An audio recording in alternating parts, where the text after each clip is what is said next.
समुद्र किनारे जमीन पर पड़ी व्हेल के शरीर के भारी वजन का दबाव इसके मुंह या सांस छोड़ने जैसे अंगों को बंद कर देता है, यानी एक तरह से व्हेल खुद के ही वजन के नीचे दब जाती है।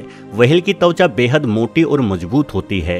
ये त्वचा इसके शरीर में बनती गैसों के दबाव को कई दिनों तक संभाले रखती है, किंतु व्हेल के शरीर में गैसों का दबाव लगातार बढ़ता रहता है और इसका शरीर फूलने लगता है। वहीं बैक्टीरिया के प्रभाव से इसकी त्वचा कमजोर होने लगती है, जिसका नतीजा होता है किसी भी वक्त हो जाने वाला एक विस्फोट।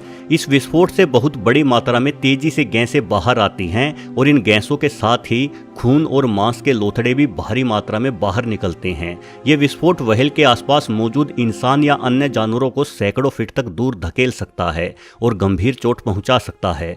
दोस्तों, जब किसी व्हेल की फूली हुई लाश समुद्र किनारे पड़ी होती है तो समुद्री कर्मचारियों के लिए ये लाश एक बड़ी मुसीबत बन जाती है, क्योंकि ये लाश सड़ती रहेगी, जिससे आसपास के कई किलोमीटर का इलाका भारी बदबू से भर जाएगा। इस समस्या से निजात पाने के लिए समुद्री कर्मचारियों को व्हेल की लाश को कहीं दबाने या ठिकाने लगाने की आवश्यकता होती है, लेकिन समस्या ये है कि 1.5 लाख किलो भारी जीव को भला कैसे घसीटा जाए। इसीलिए व्हेल के शरीर को छोटे टुकड़ों में काटने की जरूरत पड़ती है, लेकिन टुकड़ों में काटने से पहले जरूरी है कि व्हेल की त्वचा में किसी चाकू या आरी की मदद से छेद किए जाएं, ताकि उसके शरीर की गैस बाहर निकल सके।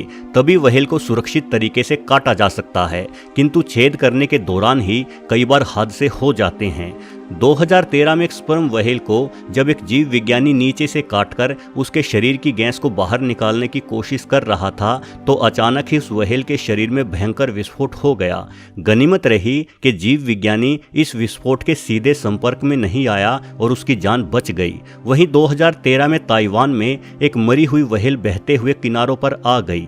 ये व्हेल वजन में हल्की और अपेक्षाकृत छोटे आकार की थी, इसलिए इसे क्रेन की सहायता से उठाकर एक बड़े ट्रक में लोड करके रिसर्च सेंटर में प्रयोग हेतु भेजा जा रहा था, किंतु ट्रक में रखी व्हेल के शरीर में बीच रास्ते में ही विस्फोट हो गया, जिससे सड़क पर चारों ओर खून और व्हेल के शरीर के अन्य अंग फैल गए। जहां विस्फोट हुआ वो काफी भीड़ वाला क्षेत्र था। कई लोग व्हेल के अंग से टकराकर चोटिल भी हो गए।